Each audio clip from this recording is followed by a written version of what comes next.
Bukile, ngikubingelele kuzo zonke iy'ndawo lapho khona kufinyelela khona lolu hlelo. Igama lami nginguSthembiso Ngwakandlozi. Ngicela uma uqala ukuvakashela le channel cofa u-subscribe thokozele le video. Kanti wembukeli zimkhalelo wesilisa obanjwe edla phansi nokhiye bemoto ngemva kokobela umndeni obukade usabambe isiguqu sasebusuku.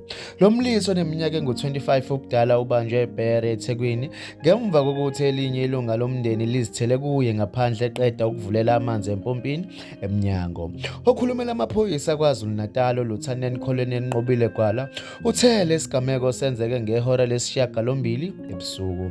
Owesilisa uvulela amanzi empompini ongaphandle lithe uma liphuma elinye ilunga lomndeni liyobheka wasengena ngaphakathi endlini. Umsola ungena endlini watheleka wathatha ukhiye wemoto, imali namaselula kusho uGwala. Kuthiwa umsola ubesebhace ngezitebhisi zendlu yokugeza. uLieutenant uthe umndeni ubese uthinta amaphoyisa amfica esabhacile nezimpahla ezebiwe. Amaphoyisa amfaka amasongo kasigonyela umsola ubephethe isibhamu sohlobo le-revolver nezimpahla ezebiwe.